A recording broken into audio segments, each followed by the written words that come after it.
Bienvenidos nuevamente al curso de actualización y capacitación en el sistema procesal penal y las reformas incorporadas a través de la Ley 1173. En este módulo estudiaremos no solamente las medidas de protección. Como parte de nuestro programa también analizaremos las reformas procesales que se incorporan al juicio oral,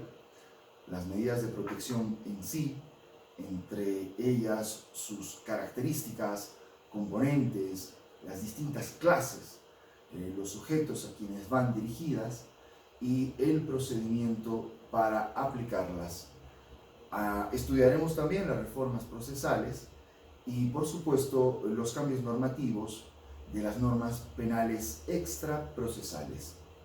Comencemos entonces. Capítulo primero. El juicio oral.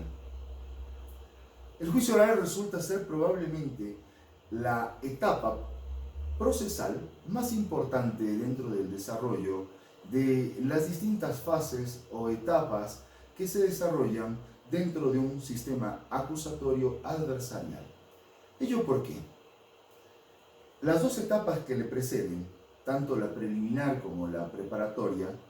en la acumulación de elementos indiciarios inicialmente, investigativos y probatorios posteriormente,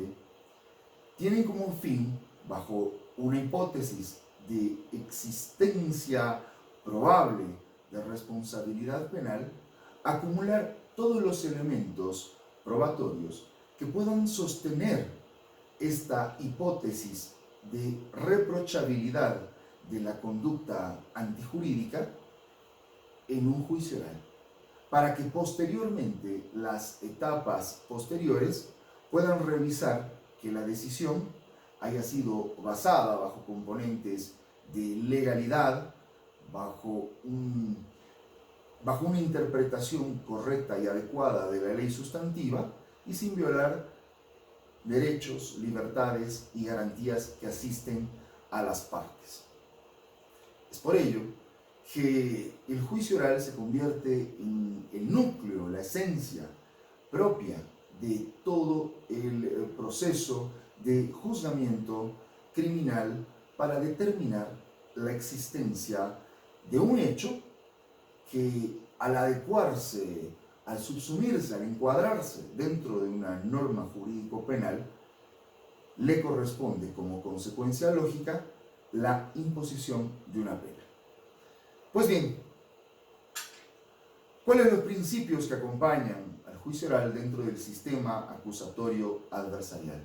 Precisamente este primer principio que analizaremos es el principio acusatorio, cuyo marco normativo radica en el artículo 279 del Código de Procedimiento Penal, a través del cual se diferencia claramente los roles tanto del ente juzgador como del ente investigador. El Ministerio Público no podrá dictar resoluciones de carácter jurisdiccional ni tampoco involucrarse en actos que importen las competencias propias de las autoridades que forman parte del órgano judicial, y por su parte, los jueces no realizarán actos investigativos. Ellos se dedicarán en una primera instancia, dentro de la fase investigativa, a controlar la constitucionalidad de las medidas o actos a desarrollarse, y en una fase de juicio oral, la que analizamos a continuación, verificarán que los actos investigativos hayan sido desarrollados con respeto a los derechos, cumpliendo los procedimientos, y que de forma legal hayan sido propuestos en cumplimiento de la normativa vigente, incorporados en el debate para sostener precisamente la hipótesis del ente acusador. El principio acusatorio ratifica la imposibilidad de involucrarse en competencias, facultades y atribuciones que no tienen las autoridades jurisdiccionales. Ello garantiza precisamente el principio siguiente, que es el juez natural, que tiene tres componentes: el juez independiente, el juez imparcial y el juez competente. Decíamos que el juez no puede involucrarse en actos investigativos, y ello precisamente ratifica una de las características más importantes de una justicia idónea, una justicia transparente, que es la imparcialidad que debe caracterizar a quien va a fungir como juzgador, sea un juez o un tribunal de sentencia, que no podrá inmiscuirse en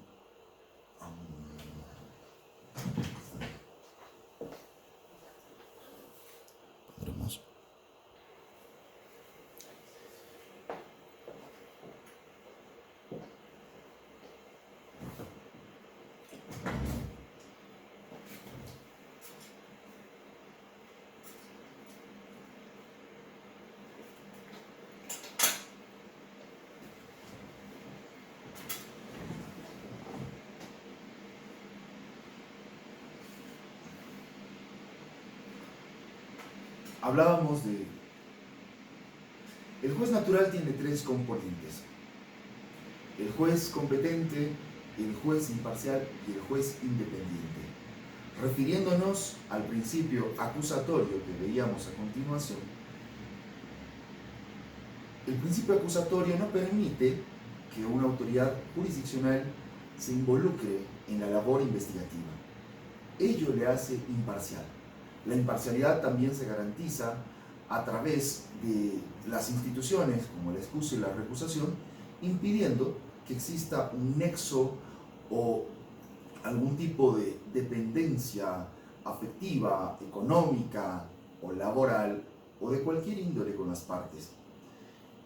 El juez independiente es aquel que únicamente puede obedecer a la esencia de la norma, no a intereses económicos, políticos, mediáticos o cualquier otro que pueda afectar la absoluta correspondencia de sus decisiones con el sustento normativo del cual se basa. Y por último, el juez competente involucra no solamente cuestiones de jurisdiccionalidad que hacen a la labor propia de la administración de justicia en cuanto a territorio, materia, jerarquía, funciones o atribuciones específicas relativas al cargo que desempeña. En cuanto a la publicidad, es uno de los componentes más importantes que garantiza el efectivo control social, por el cual no solamente los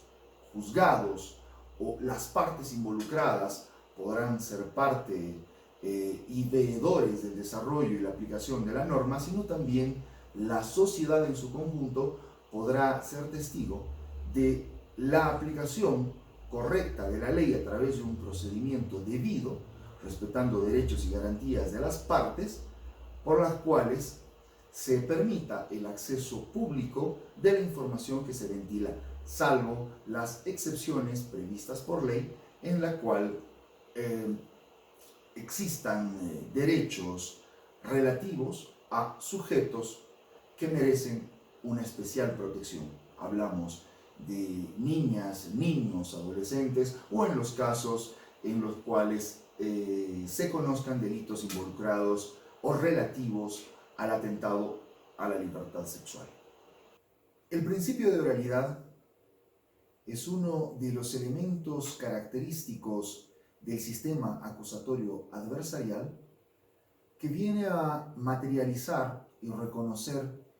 uno de los derechos más importantes previstos no solamente en la Constitución Política del Estado, sino también en tratados y acuerdos internacionales, que involucra el derecho a ser oído que tiene el imputado para ser juzgado dentro de un debido proceso. Este derecho está vinculado estrechamente a la legalidad procesal, a la transparencia y del mismo modo se encuentra relacionado al principio de publicidad, que precisamente son los mecanismos a través de los cuales este sistema procesal penal pretende generar la celeridad, la dinamicidad y la eficacia previstas en los artículos 178 y 180 de la Constitución Política del Estado, cuando nos habla del derecho a una justicia pronta y oportuna. El artículo 113, reformado por la ley 1173, precisamente viene a fortalecer y a resguardar la característica de la oralidad en cuanto a las herramientas e instrumentos que tendrá la autoridad jurisdiccional para permitir darle vívida eficacia a lo que significa y a lo que representa el sistema de las audiencias llevadas adelante de una forma continua, permanente, evitando dilaciones e interrupciones indebidas. Precisamente está vinculado y como consecuencia lógica de la oralidad el principio de inmediación, que representa la obligatoriedad de las autoridades jurisdiccionales de conocer todas las etapas del proceso de forma directa, no a través de documentos, no a través de cualquier otro mecanismo que impida tomar una decisión acorde a lo que hubiere oído, visto y presenciado. El artículo 333, si bien respalda la oralidad, tiene una estrecha vinculación con el artículo 330, que precisamente le otorga a la autoridad jurisdiccional la posibilidad de que en aquellos casos en los que el imputado, la víctima o los sujetos procesales que sean convocados a una audiencia de juicio tengan dependencia laboral, puedan solicitar el permiso correspondiente con goce de haberes para hacerse presentes y de esta manera impedir las dilaciones indebidas, bajo apercibimiento inclusive de que el empleador podría sufrir hasta 8 horas de arresto en caso de no facilitar o coadyuvar con la labor jurisdiccional. El principio de preclusión relacionado también con estos otros componentes del juicio oral importan el evitar retrotraer la causa cuando las etapas procesales ya hubieran cumplido la finalidad por la cual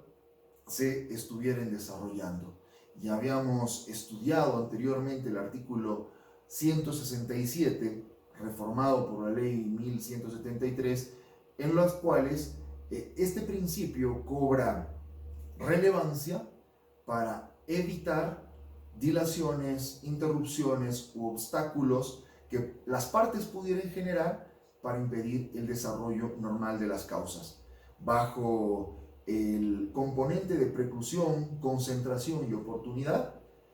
se evita la burocracia del servicio que debe prestar la justicia para así cumplir la finalidad de la eficacia, la prontitud y, lógicamente, la celeridad procesal. Bajo este mismo concepto, la reforma prevista en cuanto a los artículos 334, 335 y 336 vienen a ratificar el componente de la continuidad. ¿Qué significa? Llevar adelante las audiencias de juicio de forma ininterrumpida, todos los días hábiles en los cuales se pueda no solamente escuchar los alegatos, hacer el desfile probatorio, presentar todos los elementos y componentes atingentes a la hipótesis tanto del acusador como de la defensa, y únicamente podrán suspenderse en aquellos casos en los cuales extraordinariamente se hubiera acreditado un impedimento para dar vida a la celeridad y proseguir con la causa. La reforma inclusive permite llevar adelante las audiencias en días y horas inhábiles, por lo cual establece que no podrán suspenderse las causas por más de 16 horas y en caso de acreditarse un caso de suspensión conforme al artículo 335, la inasistencia de una de las partes, la no presencia de un testigo indispensable, el impedimento acreditado y justificado de uno de los sujetos procesales en los cuales deba participar y se haya acreditado documentalmente su impedimento, no podrá suspenderse por más de 3 días. Y en aquellos casos en los cuales se requiera la producción de una prueba extraordinaria o se haya requerido la ampliación de la acusación, pues la suspensión no puede durar por más de 5 días. Esto es una reducción considerable a lo que establecía la ley 1970, que permitía la suspensión hasta por 10 días. Al presente, estas audiencias no podrán ser suspendidas por un plazo mayor que el previsto en la norma reformada. La reanudación debe ser inmediata, inclusive, como antes habíamos señalado, la habilitación de días y horas inhábiles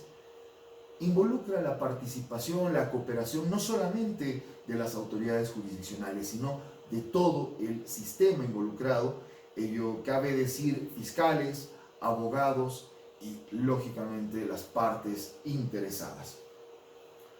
Ahora bien, en cuanto al poder ordenador y disciplinario, es la facultad que la norma procesal confiere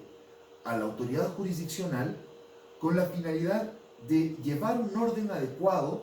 en las audiencias y en todo acto procesal.